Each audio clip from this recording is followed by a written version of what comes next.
नमस्कार। अगर कोई इंजीनियरिंग या विज्ञान में पोस्ट ग्रेजुएट है और एक दमदार करियर की तलाश में है, तो परमाणु ऊर्जा विभाग यानी डीएई एक जबरदस्त मौका लेकर आया है। तो चलिए आज इसी के बारे में सब कुछ समझते हैं। तो आज हम किन किन चीजों पर बात करने वाले हैं। सबसे पहले तो देखेंगे कि ये करियर कितना शानदार है। फिर इसमें जाने के दो रास्ते कौन कौन से हैं, ओसीएस और डीजीएफएस। साथ ही स्टाइपेंड, सैलरी और दूसरी क्या-क्या सुविधाएं मिलती हैं।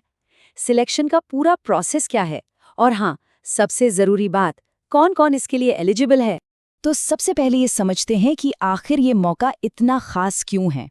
देखिए, ये सिर्फ एक जॉब नहीं है, ये भारत सरकार में एक ग्रुप ए साइंटिफिक ऑफिसर बनने का सीधा सीधा रास्ता है। तो ये करियर असल में उन लोगों के लिए है जिन्हें साइंस और टेक्नोलॉजी के, आप कह सकते हैं, एकदम नए और मुश्किल चैलेंजेस में मजा आता है, जो देश की टेक्नोलॉजिकल तरक्की में सच में कुछ करना चाहते हैं। अच्छा, तो अब सवाल ये उठता है कि साइंटिफिक ऑफिसर बना कैसे जाए। देखिए, इसके लिए दो मेन रास्ते हैं, ओसीएस और डीजीएफएस। आइए अब समझते हैं कि इन दोनों में आखिर फर्क क्या है। तो जैसा कि आप देख सकते हैं, यहाँ दोनों रास्ते एकदम साफ हैं। एक तरफ है ओसीईएस, मतलब 1 साल की सीधी ट्रेनिंग और उसके बाद पक्की नौकरी। दूसरी तरफ है डीजीएफएस। इसके तहत 2 साल की स्पॉन्सर्ड एमटेक करने का मौका मिलता है और उसके बाद आपकी ज्वाइनिंग होती है। चलिए अब बात करते हैं उस चीज की जिसका शायद सबसे ज्यादा इंतजार रहता है, यानी कि सैलरी और बाकी सुविधाएं। और सबसे अच्छी बात पता है क्या है? यहाँ कमाई ट्रेनिंग के पहले दिन से ही शुरू हो जाती है। सोचिए, ट्रेनिंग के दौरान ही, चाहे वो ओसीएस की ट्रेनिंग हो या डीजीएफएस की एमटेक, हर महीने लगभग 74,000 रुपए का स्टाइपेंड मिलता है। और एक बार परमानेंट पोस्टिंग हो गई तो फिर क्या कहने, मुंबई जैसे शहर में शुरुआती सैलरी ही सारे भत्ते मिलाकर करीब करीब 1,35,000 रुपए महीने तक पहुंच जाती है। और इतना ही नहीं, परफॉर्मेंस के आधार पर 2 से 4 इंक्रीमेंट्स भी मिलते हैं। लेकिन बात सिर्फ सैलरी पर खत्म नहीं होती, इसके अलावा भी बहुत कुछ है। पूरे परिवार के लिए बेहतरीन हेल्थ केयर स्कीम, घूमने फिरने के लिए हर साल एलटीसी, बच्चों की पढ़ाई के लिए अलावेंस और अपनी प्रोफेशनल स्किल्स को अपडेट रखने के लिए भी भत्ता मिलता है। ठीक है, तो ये सब तो बहुत बढ़िया है, लेकिन सवाल ये है कि इस प्रतिष्ठित पद तक पहुंचने का रास्ता क्या है। चलिए अब सिलेक्शन के पूरे प्रोसेस को एक एक करके समझते हैं। पूरा का पूरा सिलेक्शन प्रोसेस असल में 2 मेन स्टेप्स में बटा हुआ है। पहला है स्क्रीनिंग, जहां कैंडिडेट्स को शॉर्टलिस्ट किया जाता है, और दूसरा है फाइनल इंटरव्यू, जिससे ये तय होता है कि सिलेक्शन किसका होगा। अब ये जो स्क्रीनिंग है ना, इसके लिए भी 2 ऑप्शन दिए गए हैं। या तो बार्क का अपना ऑनलाइन एग्जाम दिया जा सकता है, या फिर अगर किसी के पास एक वैलिड गेट स्कोर है तो उसके आधार पर भी शॉर्टलिस्टिंग हो सकती है। और यहाँ एक बहुत जरूरी बात बताई गई है।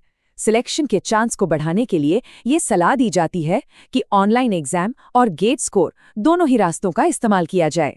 लेकिन एक बात बिल्कुल साफ है और इसे ध्यान में रखना बहुत जरूरी है।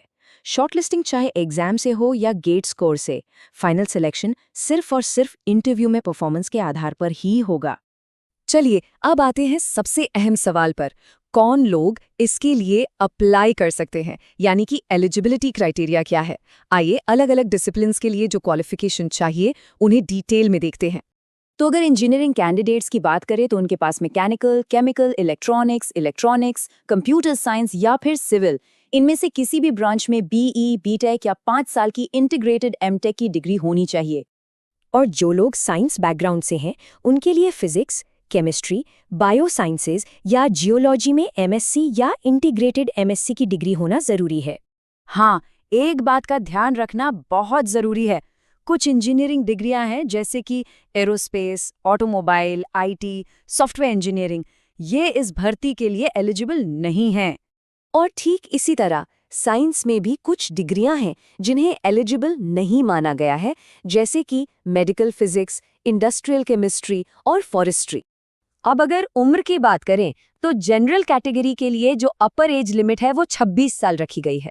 वहीं ओबीसी कैंडिडेट्स के लिए ये 29 साल और एससी एसटी के लिए 31 साल है।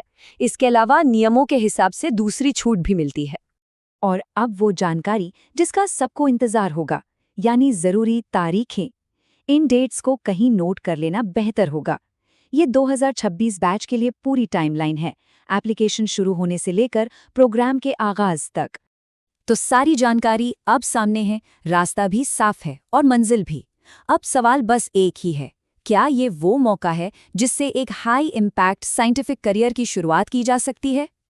तो अगर अप्लाई करना है या और ज़्यादा डिटेल में जानकारी चाहिए तो इस कोड को स्कैन किया जा सकता है या फिर सीधे ऑफिशियल वेबसाइट barcoecasexam.in पर विजिट कर सकते हैं।